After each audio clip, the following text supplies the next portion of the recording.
Good afternoon. A few people are still drifting in, but we can get started here. Welcome to an historic occasion. This is the first ever and first annual, I hope, Brown Alumni Magazine Commencement Forum. And I'm Norman Boucher. I'm the editor and publisher of the band, of your band. And we have a terrific panel of magazine and newspaper superstars here that we've assembled today to talk about kind of what's happening in the industry. And I have a couple of quick announcements before we get going. I think you've been passed out. We're going to use you as a little bit of a focus group for the band when we have you captive here. And we put together a little bit of a reader survey about your reading habits vis-a-vis the Brown Alumni Magazine. So you can either fill that out while you're here or you can fill it out later. There's a mailing address there if you want to pop it in the mail to us. But any information that you have about how you read Brown Alumni Magazine will help us as we plan both future issues and our own print and digital strategy. There's also a brand new Facebook page that was just started a few days ago by Dorsey Baker in the Alumni Relations Department, and it's called Brown Alumni in Writing and Journalism. And if any of you are interested in joining the discussion there, it's a great resource. You just go to Facebook and search for Brown Alumni in Writing and Journalism. Are there any graduating seniors here today who are trying to get into the magazine and newspaper industry? Okay, these are the people who give your resumes to. The subject of the forum, as you know, is the radical and some would say catastrophic, some would say exciting and revolutionary changes that have happened in print media recently in the last few years, both to newspapers and magazines.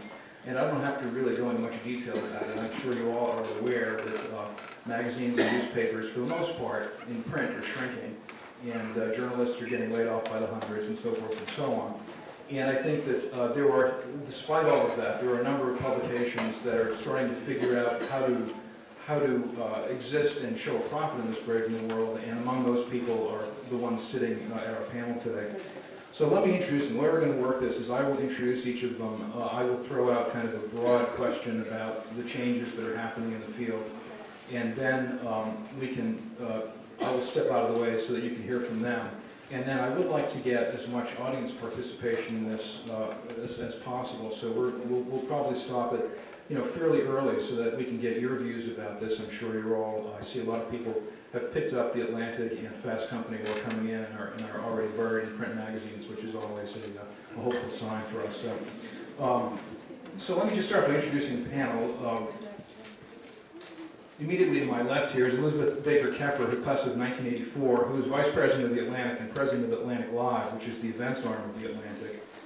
She's been one of the real leaders of the Atlantic Company's strategy for bringing the intellectual and journalistic quality of the print magazine that we've all been accustomed to since 1857, which is when the Atlantic started publishing, and bringing that quality to new areas, to new non-print areas at the company.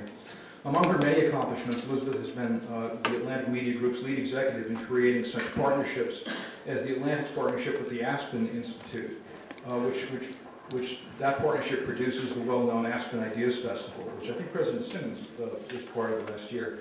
And it's in July again this year, I believe. And it brings together some of a really large number of some of the most exciting experts and visionaries really from around the world, and brings them together in kind of a public commons in order to discuss their ideas and exchange ideas about kind of ways in which we can improve the world and make the world a better place. Elizabeth's also been publisher of the Atlantic and executive vice president of the Atlantic Media Group, where she oversaw all advertising, marketing, and corporate partnerships. And before David Bradley bought the Atlantic in 1999, she actually worked for his consulting companies for about 16 years or so. At Brown, Elizabeth was a double major in English and biology, which should give hope to any parents in the audience who's graduating seniors in English major. To her left is Michael Zimbalist of the class of 1979, and he is the professional visionary on our board. Michael concentrated in chemistry and philosophy at Brown, which is quite a combination, and may explain a lot about his present job.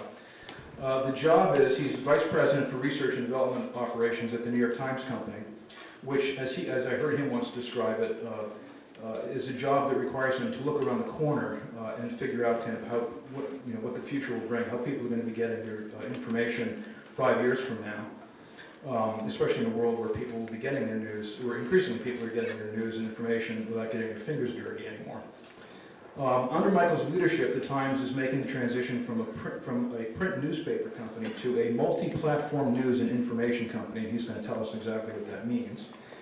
Michael is also overseeing mobile technology initiatives for the New York Times Company, and I told him the other day I like to think of this as his job is to marry the great lady to Steve Jobs. Before joining the Times, Michael was a co-founder of the Online Publishers Association and served for many years as its president, and before that he held a variety of senior management positions in digital media. He's going to tell us exactly what the future is bringing us. Bob Safian was a history concentrator at Brown. Actually, I skipped Rob Fletter, who's who was to Michael's left. So Rob is actually from the class of 1972, and he is one of the truly great magazine editors of the last 30 years, even though he's pretty much anonymous to most readers. You may not know him, but I can guarantee you a lot of great magazine writers do. In fact, you often come across Rob's name in the acknowledgments of nonfiction collections, particularly in the area of sports, as the writers basically credit Rob for being the midwife for much of their work. Rob has spent the last 20 years at Sports Illustrated, where he's been the executive editor and the editor of SI Books. He earlier worked at Esquire and Playboy. That was back in the day when we all bought Playboy for its must-read interviews and long-form narrative journalism, of course. Really.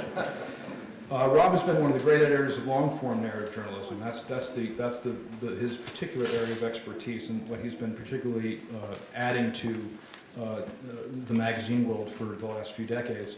He's edited all of Sports Illustrated's best regular writers, including Frank DeFort, Gary Smith, Dan Jenkins, and he's really excelled at bringing great non-sports writers into the magazine. People like David Halberstam, Michael Lewis, Pete Dexter, Jimmy Breslin, and Roy Blunt Jr. In recent years, he's edited books, removing, as he says, any doubt that he is almost perfectly out of step with the world of Twitter and quick unedited blog posts. Rob, not surprisingly, was a literature concentrator at Brown, and he's also, you might have seen him recently on an ESPN 30/30 documentary as one of the founders of Rotisserie Baseball. So, and then finally, Bob Safian, class of 1985, is a history concentrator, so there's some intellectual weight at the end of the table there. He is editor and managing director of the award-winning business magazine Fast Company, which, thanks to Bob's work, has been one of the few success stories among magazines in recent years. Bob oversees all editorial operations at Fast Company, both in print and online, and he's also deeply involved in the magazine's financial side, advertising, marketing, and circulation in particular. And at a time of shrinking magazine advertising, the advertising, last time I checked, at Fast Company continues to grow. And as a result, last year, Adweek named Bob the editor of the year. Before Fast Company, where he went to in 2006, Bob was the executive editor of Fortune, and before that was executive editor at Time and managing editor of Money. And not only is his magazine profitable, but it's editorially has a very, very high quality. He's actually among the magazine's gotten a slew of editorial awards, most notably the last 2 years it's been a finalist for the National Magazine Award. And Money was also a National Magazine Award finalist when Bob was heading that magazine. And earlier in his career, he's played key roles in securing National Magazine Awards for The American Lawyer, Smart Money, and Time. Today, Bob's going to reveal to us his secret for a successful magazine. So, what I would like to do is kind of throw out one broad question, which I think is kind of key to understanding the changes in this industry right now, and that's, you know, a lot of people say that what we're witnessing is the death of print, that something is actually dying here. And other people say, well, it's not that print is dying, or maybe the print is dying, but journalism isn't dying. And in fact, we're in an exciting period where we're seeing the birth of things that are completely new. And I guess what I'd like to know from our panel is which side of that question they fall onto and why. Anybody? Elizabeth? Go down the road. Thank you, Norman. Thank you for your very kind introduction. Welcome, everyone. I was here last year for my 25th reunion, so I'm happy to be back again 1 year later, and hope you all are enjoying the weekend. My perspective is very much one of being on the business side of the publication. So when I hear is print dying, I immediately think print advertising. And I would tell you that from the Atlantic's perspective, print advertising is not dying. In fact, in 2010, we are forecasting that our print advertising revenues will be essentially identical to what they were in 2005. So even through this time of a tough recession and through this time when there has been a flight to the internet, our print advertising revenues have remained constant. I'm a big believer that what is happening is not the death of something, and you can see that in those numbers, but rather the birth of something. And the birth, in our case, is of two other channels for delivering our editorial product that are also now very successful in terms of driving advertising revenue and in terms of driving sponsorship revenue. So those are digital, theatlantic.com, a site that 3 years ago had 500,000 unique visitors a month, now has close to 4 million unique visitors a month. And then our events business, Atlantic Live, which 7 or 8 years ago didn't exist, now does almost 100 events a year. Those two entities, digital and events, are now larger in sum than the print advertising revenue. So again, print constant from 05 to 10, events and digital largely didn't exist in 05 and is now larger in sum than print advertising. So we believe that we've created something exciting and new that's helping us in our financial fortunes.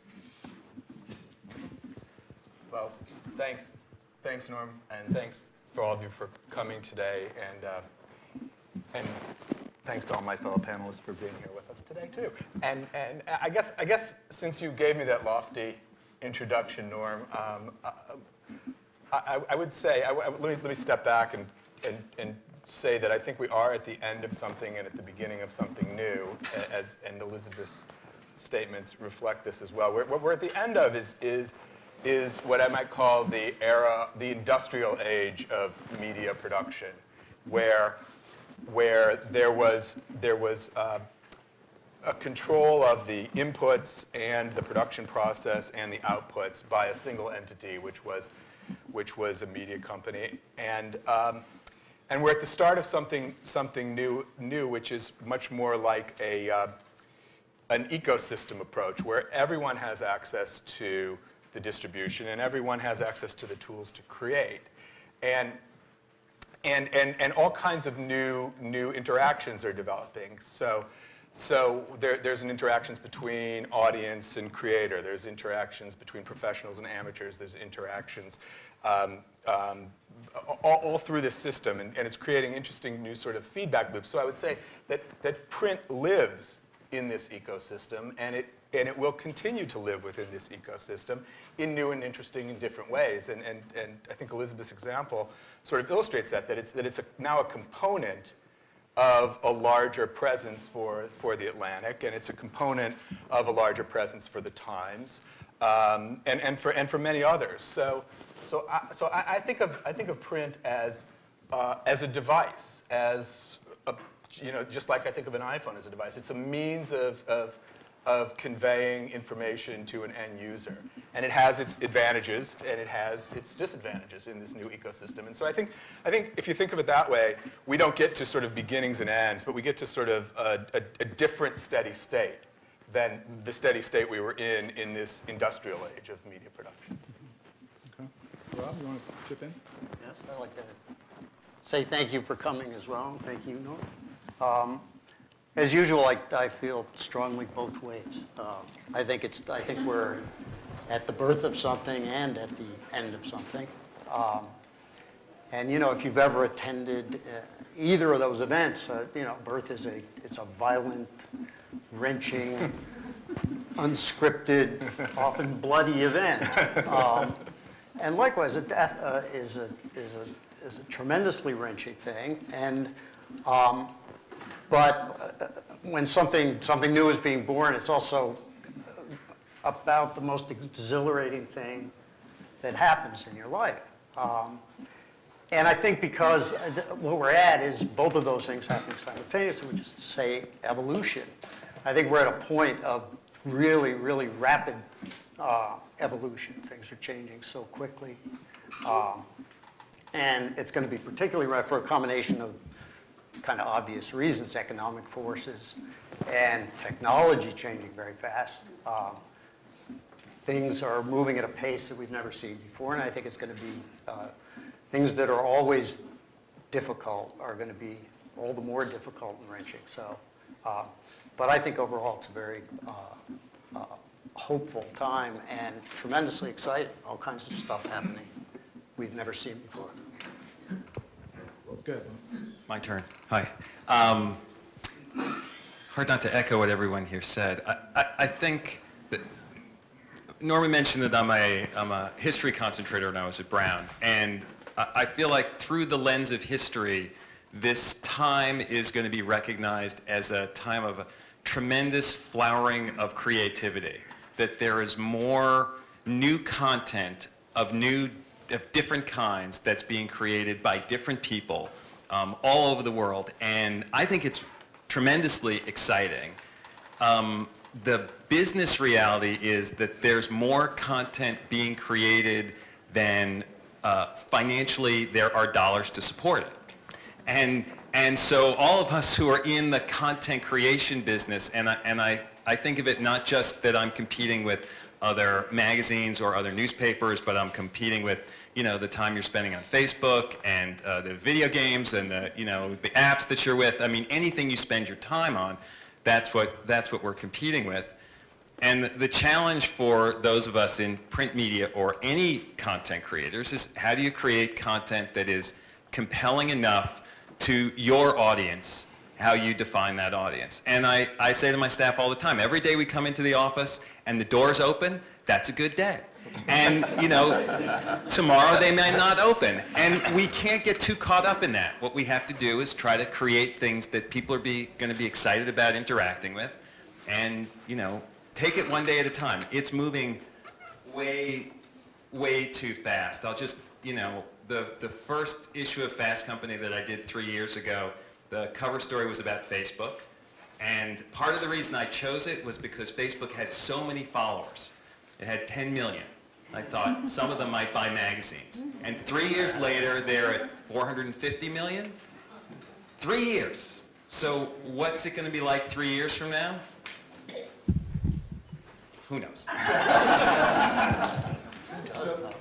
So just to summarize what you're saying, when I hear everybody saying that, sure, this may be the death of something, but more important, it's the birth of something new. Let's drill down a little bit deeper in that. I mean, what are we losing in all of this? One of the things that's happening is that, a lot of, I think Bob, you once said that even the New Yorker isn't doing New Yorker articles anymore. Articles are getting shorter. The fact checking is less rigorous in a lot of places, in a lot of digital media. First, let's look at both those things. Let's look at what are we losing. I mean, Rob, you spent a career, really developing long-form narrative journalism, and it's a little bit more difficult to read that on your mobile device than it is to sit down with Sports Illustrated and read that. So what are we losing, first of all? Well, I think the common assumption, I guess, the prevailing wisdom is that we're losing long-form narrative journalism. I don't believe it. I mean, I'm going to represent a lot of old and possibly dying views here, but I believe that what magazines do better than anything else is tell stories with words and images, photography, charts, graphics. They tell stories, and people have always wanted to hear stories. It's really something essential in humans, I think. It's always been there. I believe it will always be there. And I think that we do that very well. We're going to have to do it in new ways, clearly.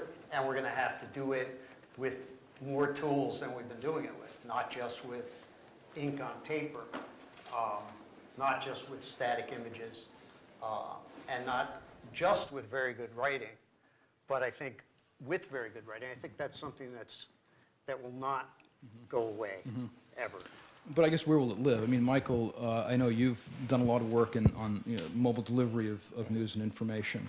Do you have any data that shows what the length of article that somebody would be likely to? I think that the wrong question. The jury is out as to whether a year ago, I had a prejudice that's been dispelled, and I felt that we were all, as a result of, there's this behavior of a cat chasing a laser beam until it dies from exhaustion, right? That we're exquisitely tuned as organisms to seek out that which is new, and we're constantly flooded with headlines and Twitter feeds and blog posts and email and updates from our apps, and that we would never get off this kind of like what's new thing.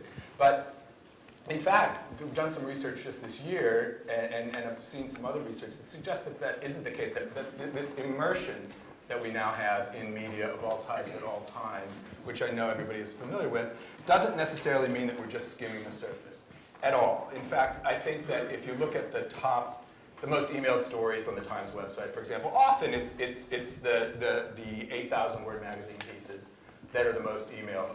Quite often, it's very, very long form pieces. And just using my favorite research technique, which is observing my own behavior, I find that quite often with the mobile access to information, I'm in the middle of something quite long. So I'm balancing that sort of skimming the surface, what's new, with something that I'm kind of deeply reading. So it's I guess I think it's just a little more complicated than just everything's going to be really short to fit into a single blog post or a 2-minute attention span. The real challenge in this environment is sort of what Rob was alluding to. If you're a creator or if you aspire to write long form, is how can I pick my subject and tell it in such a way that I can hold that attention of that person that's constantly bombarded in this fashion, because I think people want to do more than just skate across the surface, and they're kind of looking for those entry points where they can go deeper and just like this reflex that carries us around is actually about either protecting us and keeping us safe or helping us find food so that we can finally eat it and be satiated.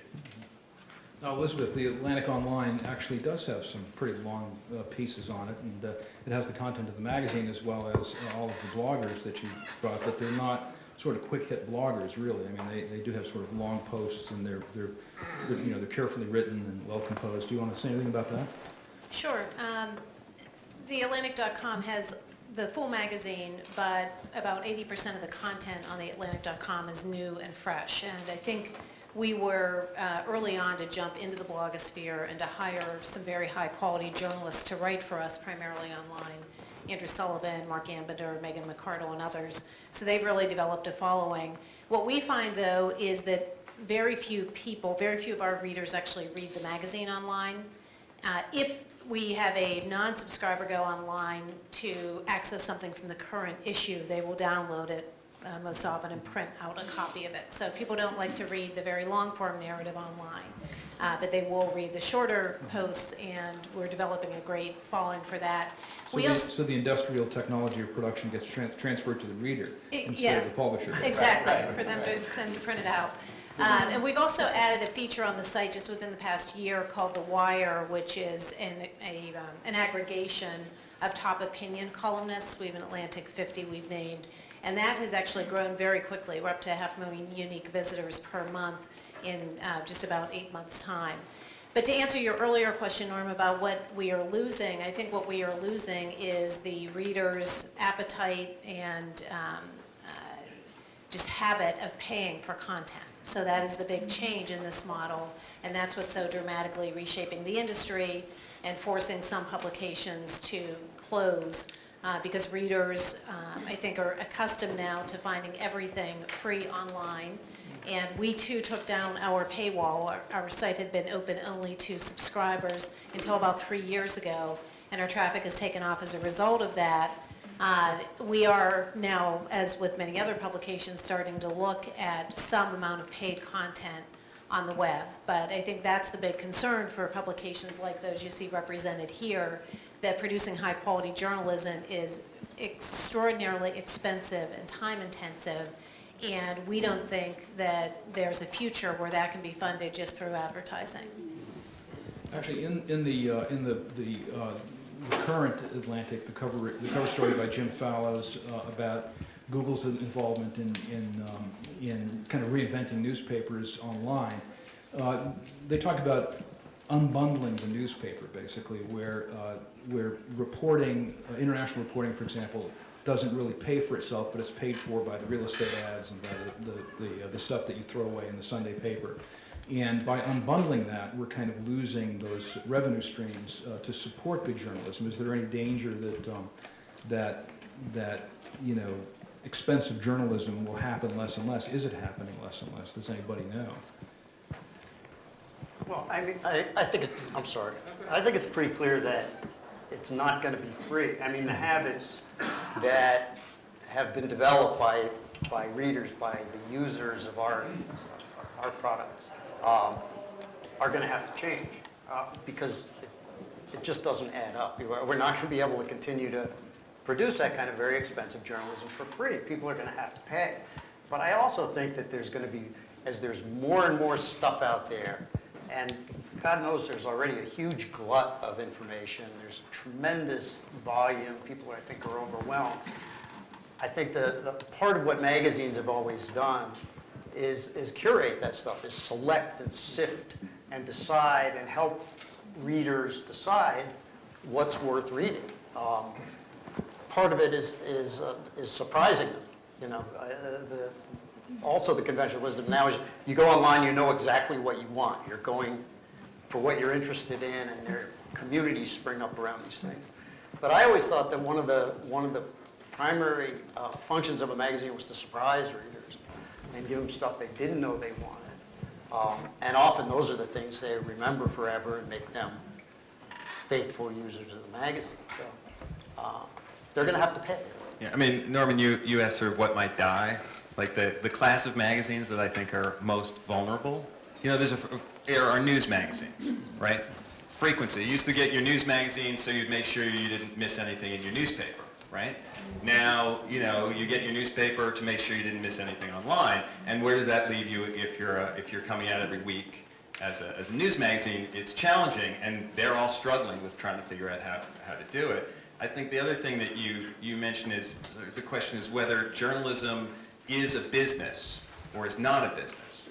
You know, and over the last 20 years, the more we have thought about journalism as being a business and being housed within large media companies that are trying to make quarterly earnings for Wall Street and drive stock prices forward, it puts a pressure and assumption that I don't know whether there are any analysts on Wall Street in the room, but you know, from my perspective, when I worked at Time Magazine, right, is Time Warner, which is an enormous public company, is that stock really going to move one way or the other on whether Time Magazine makes or loses $5 million more 1 year, right? As opposed to the value of what is the value to the overall brand. Time is in the name of the company, at least for now, right? And what other value does that bring to the overall property? But no one at Time Warner is willing to look at it that way because they're so beholden to certain investor approaches. And a lot of the most interesting experiments going on in journalism right now are, you know, not through public companies, through efforts that are funded in more creative ways, that are not required to deliver a quarterly, year-over-year ROI, but instead are there to create stories and news that, you know, inform and excite and entertain people. So what are the financially successful innovations that Fast Company has made to become profitable? I mean, to be honest, one of the things is I'm not owned by a public company.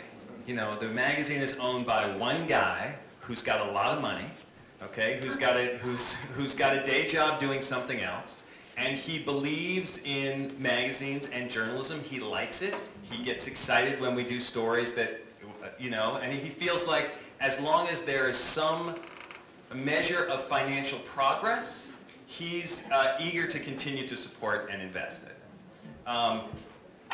You know, the financial improvements that we've made in the business, a lot of them, many more of them are on the digital side than on the print side. And we do think of the magazine in a lot of ways as being a branding vehicle for the digital part of the business, the live parts of the business, the other things.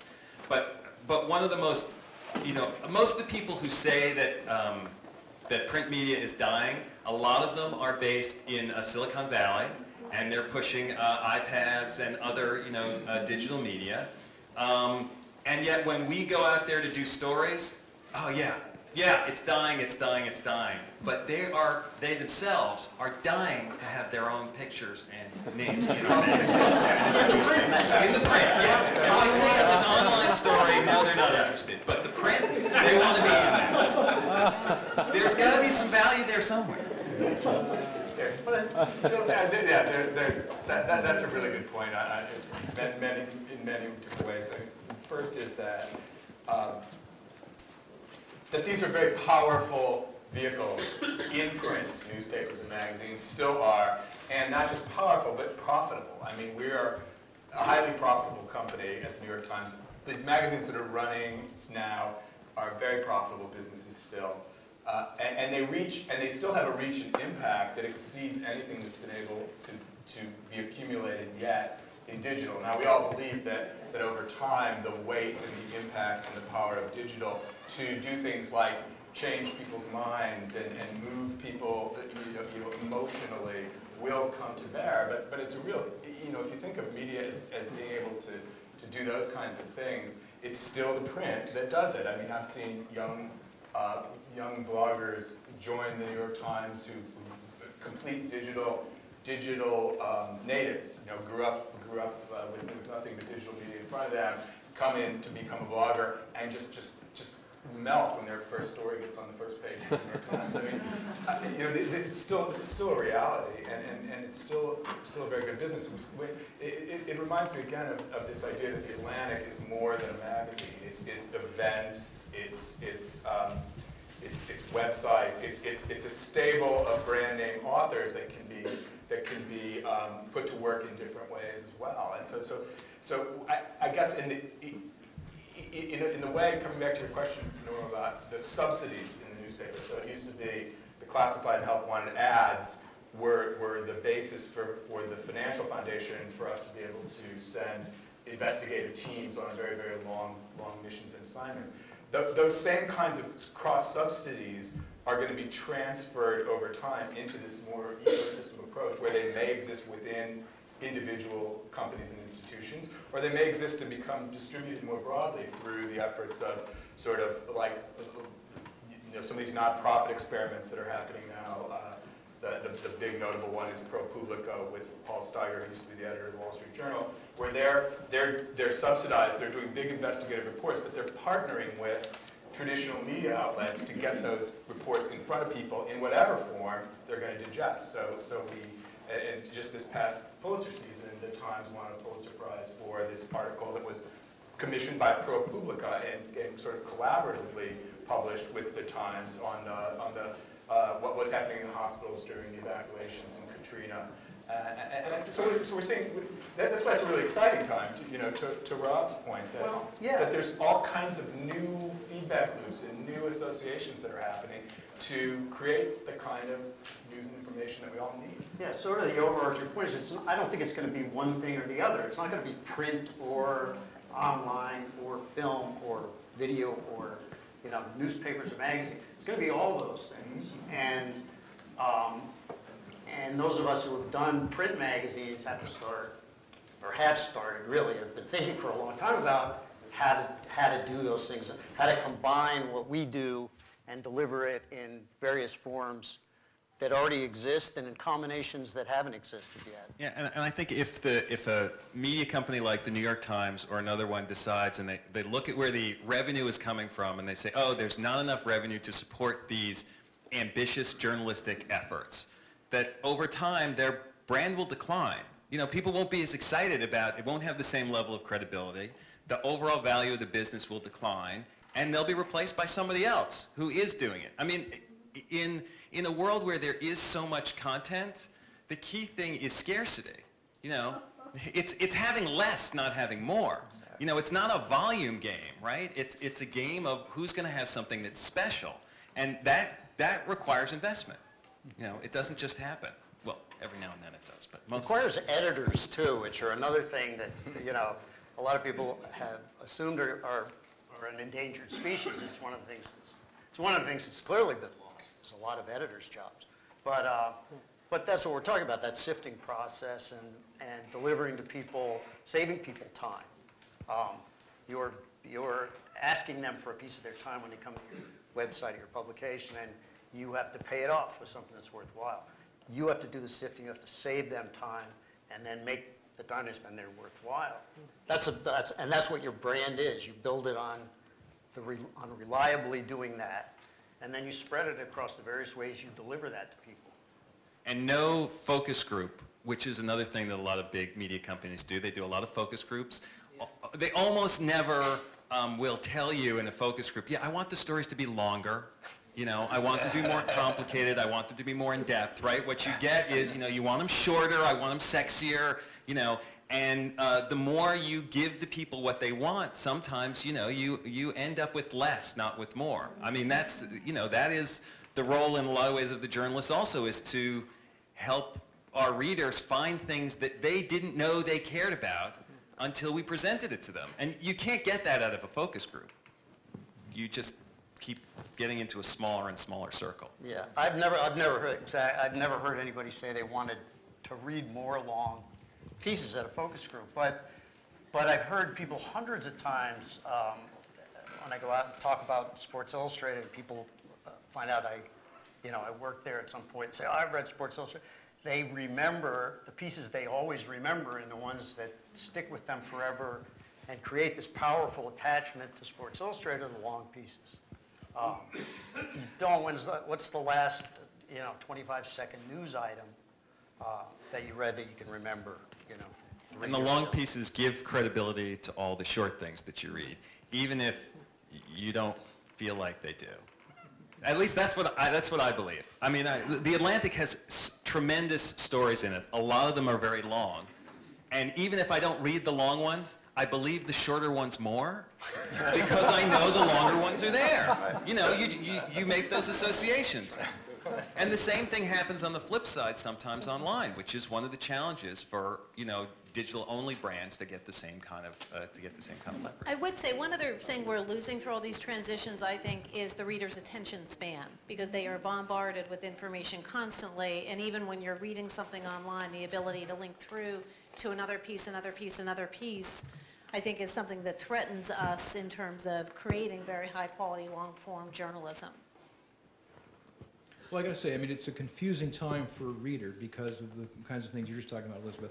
But also, it sounds as though, Bob and others, you're saying that it's also a fun time to be a reader because, as Rob was saying, the Politburo of the editorial board is less powerful, and through blogs and other kinds of not necessarily financially remunerative forms of publication online, that there's a lot more participation by readers in picking and choosing what content matters. Is that something that Bob at Fast Company, I mean, you do a lot of online stuff that's pretty immediate.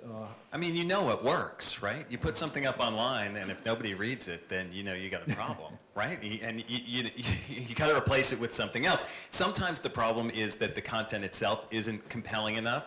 Sometimes it's the way you framed it that's not compelling enough. I mean, we're changing headlines on the same stories all the time, changing the headline, changing the picture, and you will get a dramatically different response if you have a more engaging photograph and headline with your story. Now, if you do that too much and you make everything sound titillating and exciting, and then the people get there and they're bored, and it doesn't satisfy, your customer's not going to come back, right? We have to think about our readers' time. That is the most precious commodity. There's a lot of concern in our industry that people aren't paying for the content. At Fast Company, at least at this point, I don't worry about that. I worry more about they're paying with their time. If I can get them to spend their time, eventually I'm confident that I'll be able to find some way to get some money out of that, whether that's an advertiser who wants to reach someone who's that connected to the content, or whether it's an event or otherwise. But the most precious commodity is your time, which is one of the reasons why we're so delighted that you're all spending time with us here today. And clearly you're interested in something about print and media, so that's a good sign for us. Okay. Now, Oh, sure, go ahead. I had a quick question. Thinking about Zynga and Farmville and some of the dynamics of participation in attention structures that are based from a gaming model and the kind of conscious approach to addiction where they are designing the access to the content in a way that builds a structure that results in this stickiness. And I don't know if that's relevant to what you guys do or not relevant to what you guys do, but it seems like it's a logic, you know, Zuckerman and Facebook they talk in that language, and I don't know how it relates or doesn't relate to what you do or how it relates to the integrity side of journalism as a field. I think we think about that a lot and try to map the two disciplines onto one another. How does social interaction play into the experience of, or where does content fit within a social framework? I mean, it's always been a touchstone for conversation, but not the conversation itself. So there's a lot of interesting ideas floating around. I'm not sure who or what, where it's being done well. I mean, so I guess the intersection between your friends and what your friends are interested in is that connection point, and whether that becomes a method of getting specific pre-produced information to people, or whether it becomes part of one of these feedback loops that empowers a new method of creating new content for a broader circle of people who have that common interest, is, I think, kind of where the debate, as I see it today, is. You know, if you start to think about news as a distributed activity that's both produced cooperatively and consumed cooperatively, then ideas like Farmville start to resonate. But we're at a very early stage of trying to figure it out, and I don't know of any examples of kind of social behavior online that is deeply embedded with particular pieces of information. Some of our writers do it really, really well. Some of our, Nicholas Kristof is one who does it exceptionally well.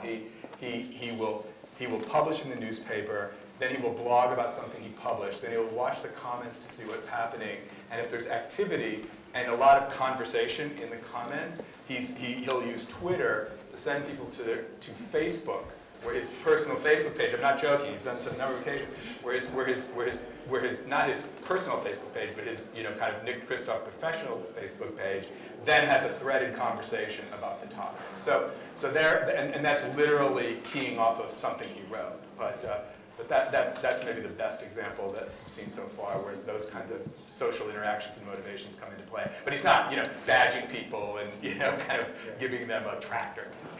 Well, I think the New Yorker did something similar well with the art of recent article and chat roulette, and having a follow-up online with the author, you know, engaged with a wide variety of readers who were interested in that, and it actually moved the content forward. Yeah. Yes. I have a question kind of goes along with a little bit of what you're just saying. One is, do you have any research that shows what your average age of your print reader is versus the average age of your online readership? And then, are you getting a conversion the opposite way of what you just said, which is taking your online readers towards print? Is there a target to do conversion from online to print? Yeah, that's a good question. I mean, the average ages are closer than you think. They're both. It's like early 40s, late 40s. They're closer than you think. I'm always surprised by that. We're just now beginning to see whether or not there might be some reverse conversion. There seems to be, maybe from some of the Kindle subscribers who we've never seen before, but not, everything's very precious. It's not like a regularized tracking kinds of studies yet, but it's a good question. I'm sorry, go ahead. I was just going to second what Michael said, that our readers' age difference is no more than 5 years. It's high 40s and mid 40s. Interestingly, we have had a couple of our bloggers, namely Andrew Sullivan, write posts about you should go out and get a subscription to The Atlantic. And we've actually seen the online subscriptions spike up in the day following that. You can see it in the hours following it even. I sense that this sort of brings us to an inevitable place where we're going to get to in this conversation, which was the iPad. Because I think that the gist of your question is, certain things work in print and other things work online, and can you get the people who are attracted online to look at the other stuff? I think the iPad is going to deliver the kinds of things that now work well only in print online and as apps, and people are going to pay for them, and they're going to look great, and they're going to be much more readable, and it'll be some more evolved version of the reading experience that we're used to thinking of as a print experience. And I think that's one of the places we're surely going, and it's where the different forms of delivery start to merge, and I think should give us a lot of hope. I mean, I think it's the key to survival for a lot of magazines that are now just primarily print. Yes. Just quickly, I got up this morning in my hotel room. On my PC, I had the New York Times reader. On my Kindle, I had the New York Times. I went down to Starbucks with my iPad and downloaded the Australian application and the New York Times application. I bought the New York Times and took it out to the bench and read it. There you go. You're the future. The thing that strikes me is that frustrates me is that 80%, 90% of media buying conversations about the e-world, all the news stories about that. We have panels and workshops. The one, and I think it was Bob who said that the weekly news magazines would be the first casualty. Well, the first casualty in print has been pornography. And pornography, as I understand it, is 40% of internet traffic. And the business revenues of pornography online are bigger than Microsoft, Apple, Google, and eBay put together. Now, what I want to know is, what have you guys learned from the pornography business? It's huge. It's happening. And it's real. And I'm not saying that's going to happen everywhere. There's some messages because it's, Well, it comes back to my same point, which is about what is compelling content to your audience, right? That depends on what that is. And what the best way, I mean, I guess, going back to your question, I think the way we think about the content is, I don't care whether you get it in print, or you get it on your iPad, or you get it on your Kindle, or you get it, on your web browser. I don't care, as long as you get it, and you like it when you get it. And, all of these different mediums are really just new tools that I have. There was a point where if you were at the New York Times, you had black and white photos you could use. And then suddenly you had color photos. And there was another tool that you could use to help engage people. These are just more tools that we have to use. We're still figuring out how to use them. But, I'm hopeful, because I think there are enough good people, enough people who are interested in it, that we'll be able to figure out how to make the tools, make them useful for you so that they work. That's the hope. Yes. Obviously, you're all from the print world, and with all the different platforms available, you talked at the outset about the fact that there are local platforms for content delivery. What about the convergence of the broadcast media that's occurring? Because whether it's the television or happen to be public radio oriented, that those platforms are crossing over significantly, and there's going to be a blurring of this. What does that mean for you into the future? Because they won't be your magazine, they're a broadcast, they're using all the same platforms that you're using. Right. Yeah, I think that in the sort of early days that we're in, right now, you could imagine two things. You could say, well, we're going to take what was the newspaper and make a reader out of it, and it's going to feel like the newspaper. And we're doing that. We do these like replica editions, or the iPad app and the magazines, and we enrich them a little bit, just like along the linear continuum of black and white photography to color photography to maybe a slideshow to maybe video. But I think I think that convergence, the promise of that convergence, is that we're going to invent something completely new. That that something's going to come out of this And maybe the closest thing that's come out of it that I can think of in digital media is the blog. If there's been a form that's been invented that is unique to digital, it seems like it's the blog. And the reason I think that that's actually a new invention is that you can, just like a magazine or newspaper, you can pick one up in a different language that you can't read, and you understand it. You say, oh, these are the features, and this is the classifieds, and even though you can't read it. And a blog, you can do the same in any language. You can say like, oh, these are the posts, and those are the tags, and that's the blog roll, and it kind of has a form. So I think what we really hope is that some new way of telling a story is going to come out of this. Right now, I feel like we've got a bit of a smorgasbord. It's sort of like, okay, you like the story. Well, here's more photos than just the photo we would have picked, and here's maybe a video or maybe a narrative that you can listen to related to the story. But can these come together in some new thing? Maybe it is sort of Farmville-like, that you're kind of like in the midst of some kind of story land when there's lots of different stories and there's people there too, and you go there all the time and there's new stuff. I don't know what it is, but I think that's kind of the promise that we haven't figured out yet, and there's real great opportunity. There's a lot of ingredients in the pot. Isn't that exactly the promise of the iPad, that you can drill down, you're reading the article and then you can easily get into the video or the other? Yeah, but I think it's a new form. It's a new way. There hasn't been like a Steven Spielberg of this form that sort of radically transformed the way a story was going to be told using all these tools. The magazine industry believes that the iPad can save the industry. It's a supposition that I personally think is wrong, but it is a prevailing assumption that suddenly you're going to be able to read your magazine stories, then you're going to see an ad for a Ferrari, you're going to click on it, you're going to go through, you're going to be wowed by that video, and you're going to buy a Ferrari on your iPad, or some version of that, right, is what they think is going to happen. Whereas my personal opinion is that when you have your iPad and you have a choice between reading a magazine story and watching Family Guy, just like at home, you'll watch Family Guy, and the same sort of competition for your attention exists, and it's back to sort of who can create content that works in that medium that's compelling. And we haven't figured out anything new yet. I don't think. I appreciate all your enthusiasm, and it appears to me that you guys are going to be successful. What about the people that aren't going to be successful? They're going to have to get new jobs. I mean, this is what happens when there's new creation. Things happen. You got to do something new. Actually, let me rephrase that question a little bit differently.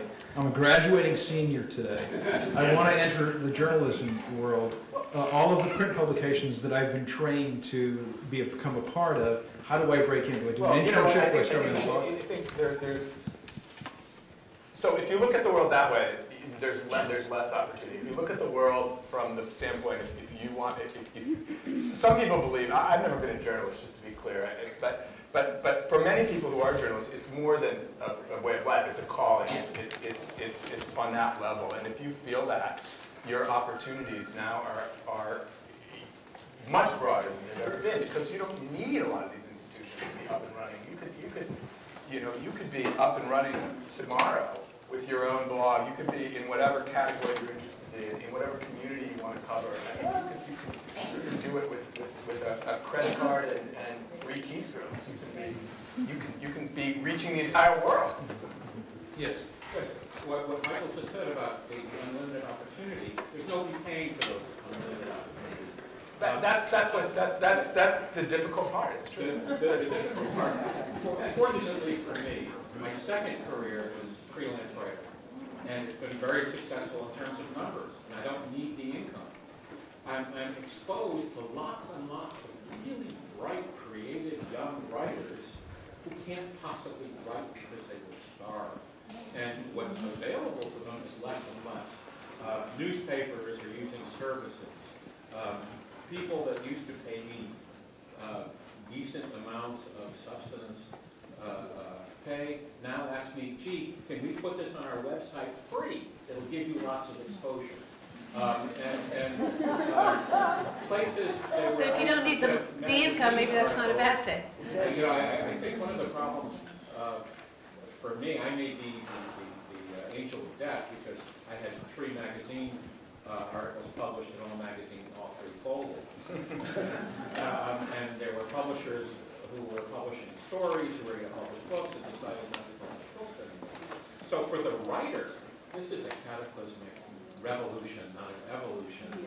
And I'm sure somewhere down the line, that's got to reflect itself in the quality and imagination and creativity of a new breed of young people coming out of the institution. Well, you know, when young people ask me about, you know, they come and they're interested in going into the magazine business, I always start by trying to talk them out of it. I always start that way, because it's really hard. And now, on the other hand, if you really have a passion for it, if you really see it as a calling, there are people who make a living doing it. You know, there are. It can be done. It's not easy. This is the way our world is these days. You know, it's just not easy. And those who are, you know, the advice I'd give is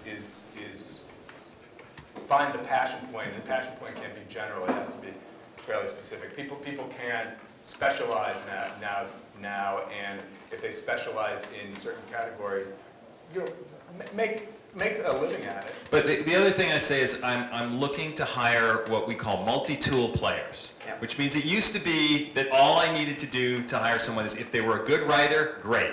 They could write long stories, great. Now they have to write long stories. They have to be able to write short stories. It's good if they're if they know how to be on television, if they're going to be telegenic, or they're going to be good on the radio. I mean, I need people who can hit multiple things, because I don't have as many people to do it. And does that put more pressure on them? It does.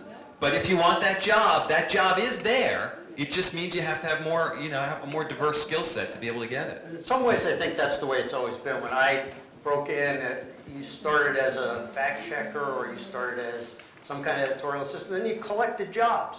You did as many things at your magazine as you possibly could. You wrote headlines for editors, you did research, you went out and hustled freelance stories on the side. You collected jobs and you made yourself, you did exactly what Bob is saying in a different time. And the jobs were a little different, but it's the same thing. You have to get out there and hustle. If you're dedicated to it, there's still, as Michael said, there's still lots of publications out there making a lot of money and doing very well, and they need people to staff. And there are opportunities as entire generations of older journalists are being scraped off. They're being replaced by younger, less expensive, more energetic, more creative, and you know, multi-tool players. Now, if you spend a lot of money sending your kid to Brown, and you spend a ton of money, and they're getting a starting job at a salary that you feel like you can't believe, you know, what can I tell you? I mean, you know, the first paying job I got in journalism that was a non-internship was at a magazine called The American Lawyer. And they offered me a full-time job as a fact checker for $15,000 a year, and I said to them, you know, I cannot live in New York City on $15,000 a year. I can't live on this amount of money. And they said, okay, you're right. We'll give you $15,500. And I took it. You know. I would say, though, just to strike a slightly contrarian note, a lot of success stories are out there, and even success stories in the space that is most threatened in our field right now, which is the News Weekly. If you look at The Economist and what it's done in the U.S. in terms of growing circulation, growing ad revenue, and very healthy paid circulation, or the news magazine The Week, which was launched here about 8 years ago and was profitable within 6 years. So I think at the center, if there is an animating idea or original creation that is unique and different, new magazines can emerge, or magazines can reinvent themselves. And even your magazine, Bob, some years ago, people thought was on the precipice before your arrival and the turnaround that Fast Company has done. So there is still a lot of opportunity out there for creativity and invention. Yeah. Just as a source of hope, my daughter, who's a graduated senior, starts next week on a local weekly paper. I mean, there are micro niches within journalism where they actually have a business model that does work. There are a few people who used to work on it, but she has a job, and you know, she's been working here in journalism, and it's been a great, you know, way to train her. And so there are ways to make a living doing this. The next generation will be coming forward. Yes, of course. In the pink, yeah. I'd like to hear more about the events that you have, begin sponsoring an event for charity where people can step in and charity to tell a story, or are they more like trade fairs for your advertisers, or all of the above? We do a wide range of events, from small roundtable dinners up to the Aspen Ideas Festival, which was referenced earlier, which has about 3,000 attendees. All of our events are supported by partnerships. Most of them are corporate partnerships, so they can either be large advertisers who get an event as an extra benefit of their advertising spending, or more and more, in my world, corporations and sometimes not-for-profits or associations that will pay for an event sponsorship as a way to reach an audience. What we found is that corporations and others who are trying to reach an audience with a message or to introduce a product want to do that now in a 3D way. They want to do it through print advertising, through online advertising, and through events, particularly when you're trying to reach an audience that's like the Atlantics, that's sort of the top of the pyramid in terms of professional accomplishment, so education, job, affluence. That is a small market, and for many print and broadcast vehicles, there's a lot of waste attached to that. So the more narrow the target market, the more effective an event can be, and an event sponsorship as a way to reach that particular market. Yes.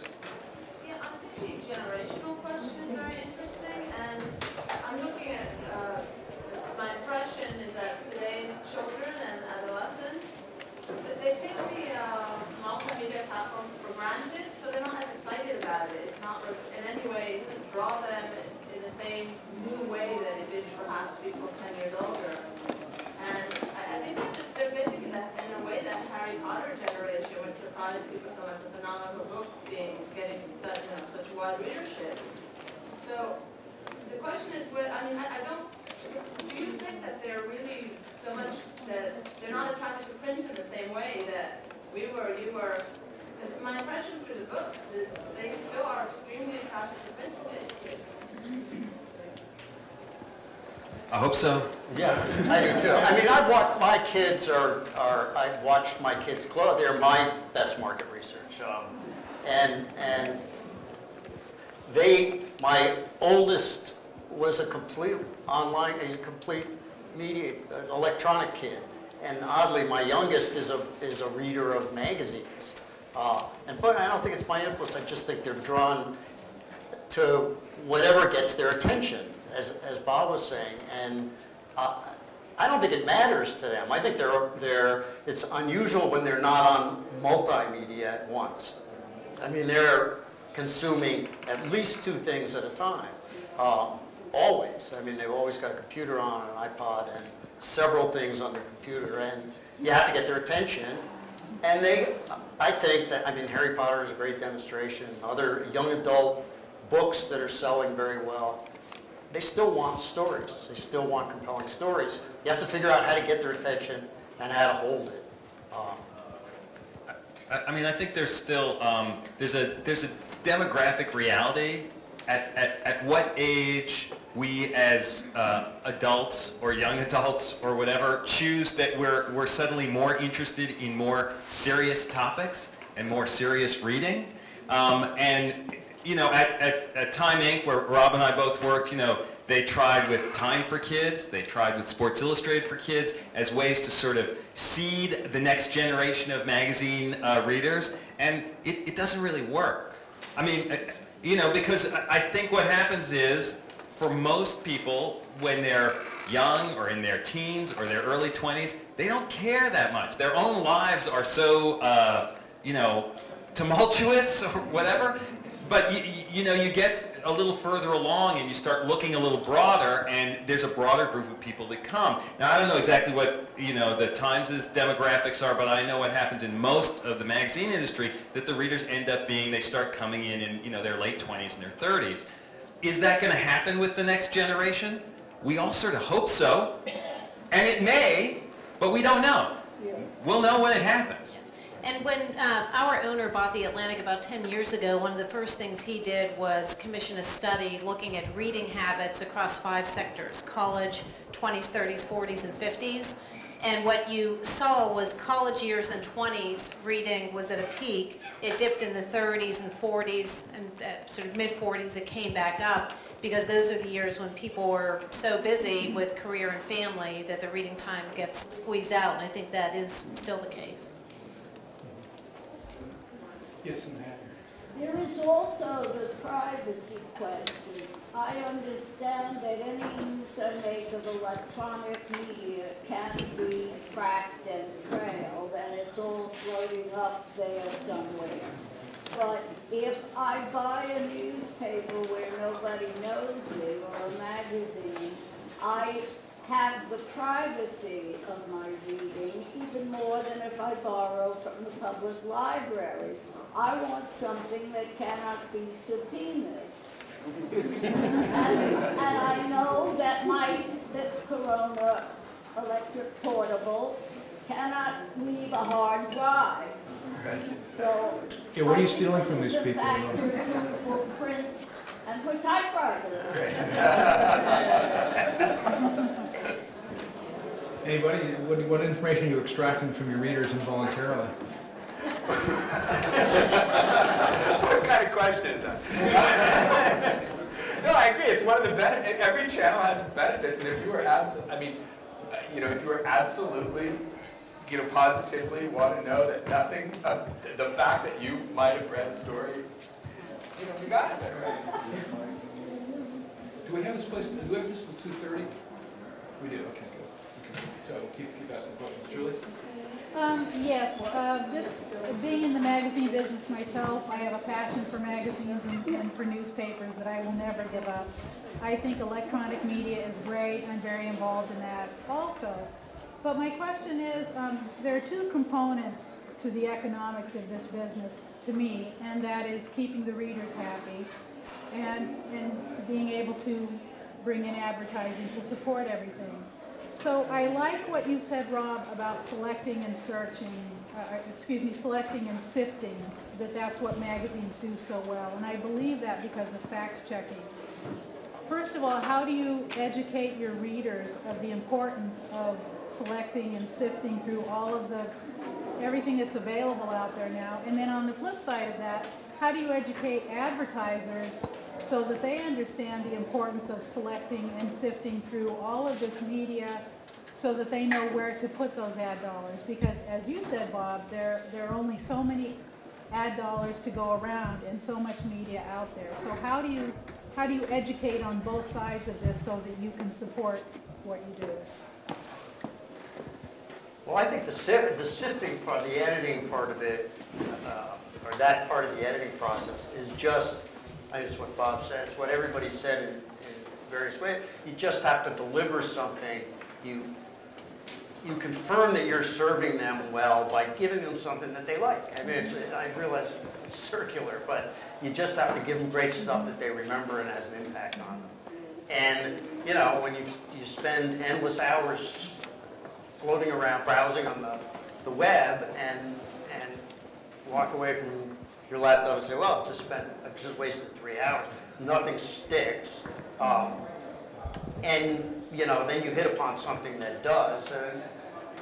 And if you've published a thing, you've made a friend. I can't think of any other way to answer that question. You make an impact by giving people stuff that really compels them, and they know where it's coming from. They come back for more. You've just done them a great service. I think educating on the advertising side is particularly complicated, because the way the advertising buying system works, for the most part, we're ending up going through ad agencies who are between you and a client, right? And the people who are deciding where that client's money is being spent are often people in their early 20s who've got starting level jobs at ad agencies, who don't read magazines like ours, okay? They might read People. There might be some things that they read, but they're not probably reading The Atlantic or Fast Company or the New York Times even particularly. And you have to convince them that your audience is compelling and your content is compelling, and they're not going to engage in it. And you know what we spend a lot of time doing, frankly, is trying to go around them, you know, and get to the people at, you know, at the client. I mean, this is, you know, part of what my job ends up being is, you know, I go to talk to the CEO of a company, and then, you know, my publisher can take me in to talk to their marketing director, because, you know, he just talked to the CEO, and then the marketing director can tell the ad agency, yeah, that's where we should put our money. But even though their whole system is set up for the people at the ad agency to be the filters, okay? The filters are, you know, they're just not as interested in the kinds of content that we produce. So that's the way we try to, you know, work around it. Oh, I shouldn't have said that on camera. Any other questions? Yes. I guess really for Michael, because the Times is a daily paper. But how does the Times make the decision whether to break news online or hold it for the paper the next day? Yeah. Well, many years ago, it was a practice, in fact, not to always hold back for the newspaper. In fact, before I worked at the Times, I worked at United Media, which syndicates comics, and this is 12 years ago.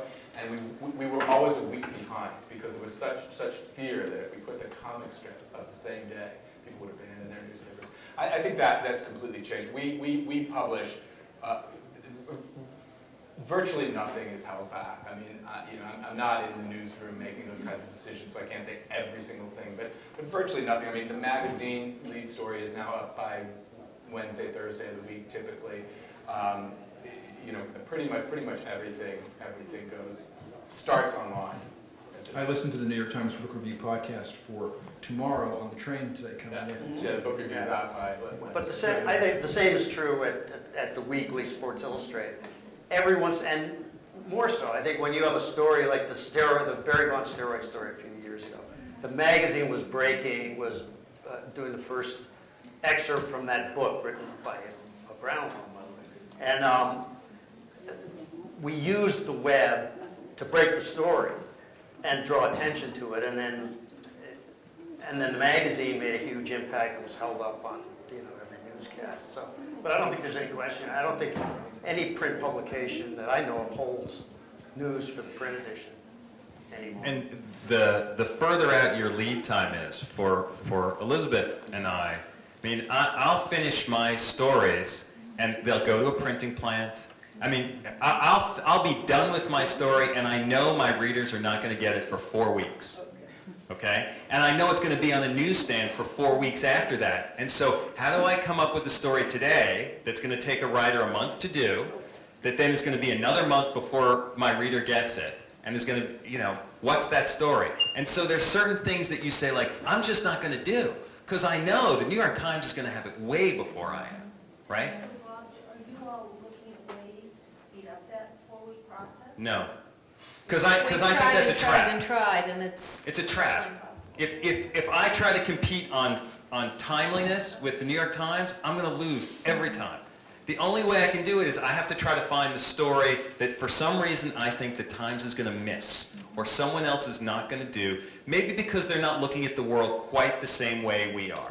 And that's what I'm going to bring to my readers, something that's going to be different than what they're getting in another place. Because if I compete, you know, our offices overlook, you know, are down overlooking Wall Street.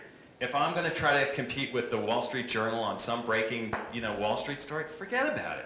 I'm dead. I lose. I gotta find something different, and the Atlantic does the same thing. Yeah, and I would also say we're not trying to break news in the magazine. We do try to break news, or if we have a find online, but we will time when we post the online issue of the magazine based on when it's hitting subscribers and based on when it's going on newsstand, just to make sure that those are in sync and that we're not sort of giving away the whole issue well before. It usually goes up a couple days before it's on newsstand, but not well before it goes up. So I would assume you're the same. You don't put things up 8 weeks in advance of when they're, yeah. Bob, do you ever publish a story too early? Like, do you wish Steve Nash were on your cover now, for example? I'm sorry? Do you wish Steve Nash were on your cover now, for example, now that the Suns are in the playoffs and all that? Well, the challenge is, so we did a story a few issues ago where we had, a few months ago, where we had Steve Nash, who's on the Phoenix Suns, who's on the cover. The challenge is, if I made that decision and the Suns lost in an early round, I have Steve Nash on the cover and he just lost, right? So in the calculation that I have to be early if I'm going to try that, or I'll take the risk. Is it worth the risk? And in that trade-off, we decided it was better to do earlier. And now that the story is out, we feed it online and through our Twitter feed and other things to try to drive people back to that story. But you know, that's just the parameters of what our business is. I just can't do it that way. Yes. So, to Twitter apropos, what is the challenge you have with the democratization of journalism? Meaning that you have a year ago a situation in Iran where the way that the news was getting out to the world about what's happening with these fraudulent elections was through Twitter. Yeah, I mean, for me, I think that's a fascinating story. That's something that I'm going to tell, that I'm going to try to write and tell more about. So, I mean, the BAMS has a cover story now, right? The Brown Alumni Monthly has a cover story out now about two brothers, right? Okay. Now, that story was picked up by others. Is that a news story? Well, it made news because it was picked up in other places. Could someone have done that story 3 months from now or 3 months later? They could have. The fact that Norman saw it convinced them to participate, and I assume convinced them to, to a certain extent, to say, and you're not going to do this with anyone else until we come out, right? You know, those are the games that we play, and those are the things that we can win on. Apropos the Iranian election in particular, and the ability of individuals on the ground to all be reporting, in real time. We, with that story and with many, many, many other stories now, we have editors in our newsroom doing this sort of sifting that Rob described, curating feeds. You know, we find people on Twitter who we have a reasonable sense of their credibility and authenticity. And then we form them into a special feed, and we put that feed on the pages with stories about Iran, so that we really make use of that. And that's a whole new avenue for reporting on the scene. And I think it's enriched the news report as much as anything else. And certainly, for the standpoint of democracy and letting information flow freely, there's a real opportunity with all these tools in people's hands. One of the challenges going forward is the credibility question and the quality question, that governments can also use these things, and special interests and groups with agendas that are not transparent can also start to use these things, and that's kind of the challenge for the next generation. If the next generation is going to flip, as they have in previous years, to the traditional media, or if they're going to stay far more digitally centric, is how now can we develop kind of the literacy in the form and means of curating these feeds or authenticating these feeds, so that they know what's behind the sources, and how can I interpret all this information that we have. Yes. Believer in content and longtime reader of The Economist, I'd be interested in your view of why The Economist was successful when they came over here. I used to read it for years before, it was all delayed, and I had my own reasons for reading it, but curious as to why that magazine. Was it the content? Was it the editing that made it so attractive? I can throw out a few ideas. I can't say definitively. I mean, some of them is just the scarcity of the topics they cover for really in-depth news analysis. I mean, we talked about very little that you read in The Economist is the same kind of thing that you'll find elsewhere. I also think that they have this very unique position which comfortably sits between news and opinion, that in certainly American journalism and American newspapers is a very tough place to be. So that's another feature of The Economist that I think is rather unique. I mean, they bring a point of view, and they're able to be credible even as they bring a point of view. Yeah, no, I think it is. Anything I think it is. small. Yeah, I'll comment on that, but I do think they have a really unique voice, and that attracts a certain type of reader. I'd also say they have been trying to expand in the U.S. at the time when we are becoming a much more global country. There are many more people engaged in global business. Technology has enabled that. You see the Financial Times rising as well. The Economist has been very deliberate in terms of their investments in the U.S., and they've targeted specific markets where they've done a lot of advertising. Their circulation model is quite profitable. They don't, as many other publications have discounted subscription prices and basically given away the subscription in order to grow the audience and make money through advertising. The Economist has always had a very healthy subscription price, and they make money on the subscription such that they can invest in acquiring additional subscribers. They have a big events business too.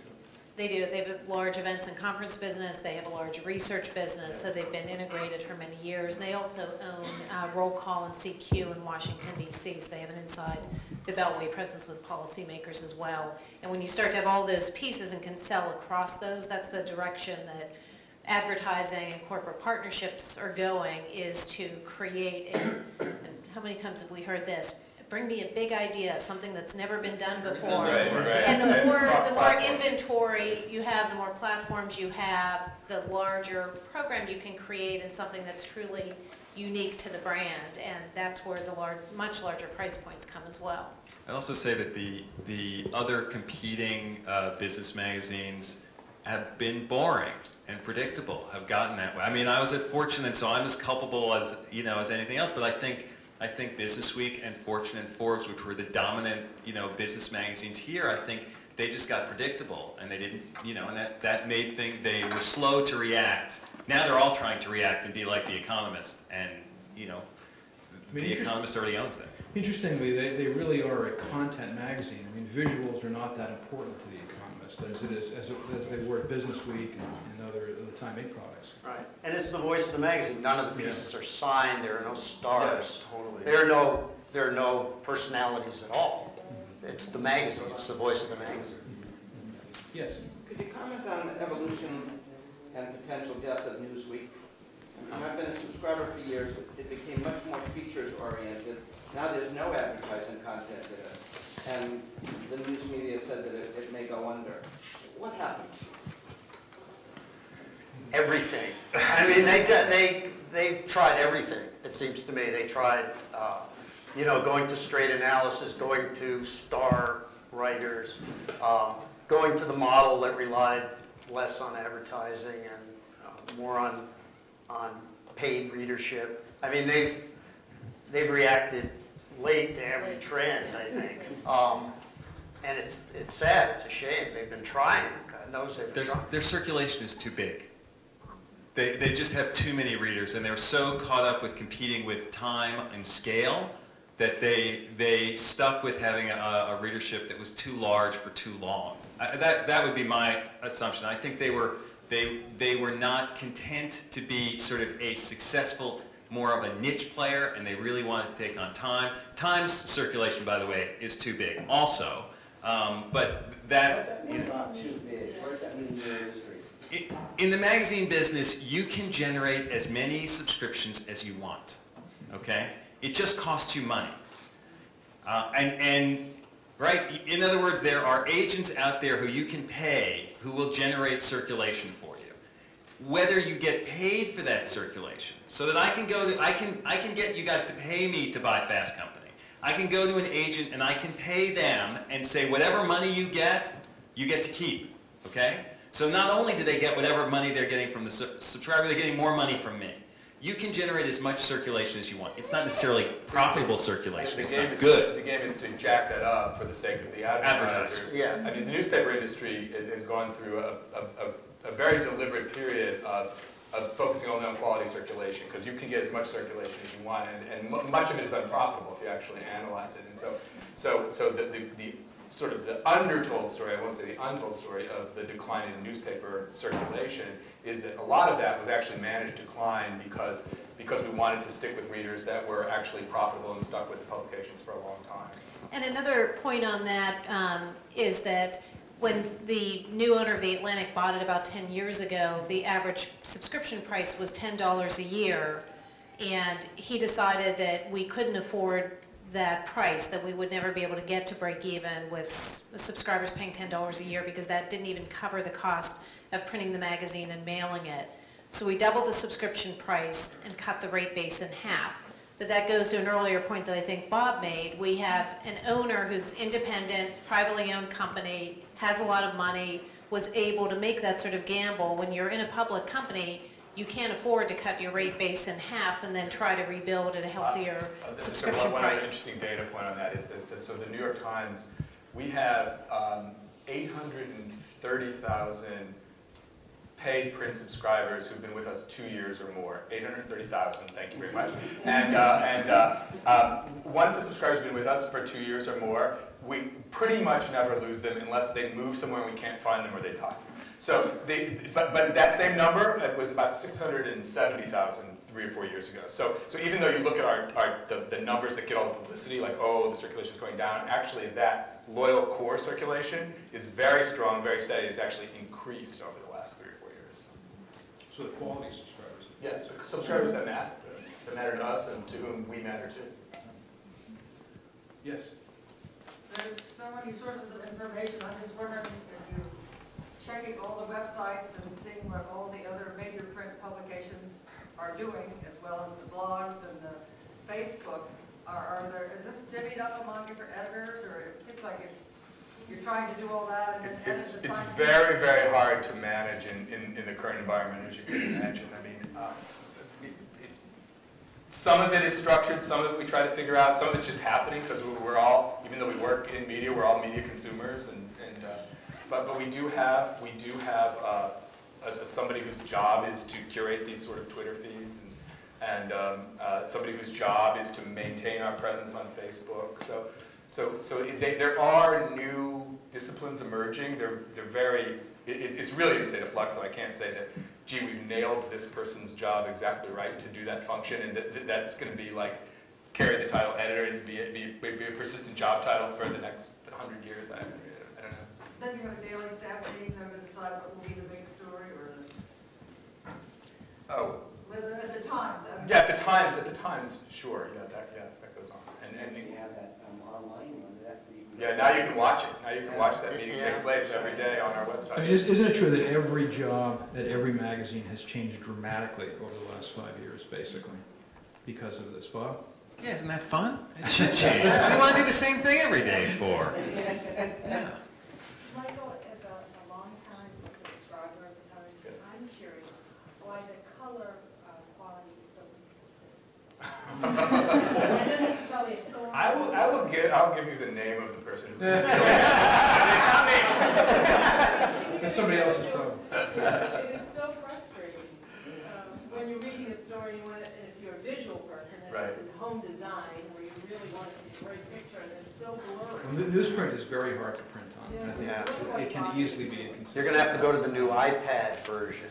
Seriously, if you think there's a printing error in your you can call up and get a new paper. Printing is very, very complicated, and we spend a lot of money on paper to have our magazine look and feel a certain way, but it's a very expensive investment. We're printed on 100% recycled paper, which is very hard to find, and we did it as a sort of philosophical point of view that we felt like we should, but the reality is that the place we get our paper from is Germany. So we ship it from Germany. Now, is that the right trade-off on carbon footprint? Okay? And the recycled paper doesn't print as well, so we have more breakage on the presses, and, it's complicated. Okay, well, thank you very much, and thanks to our panelists for taking time out from their weekends to do this.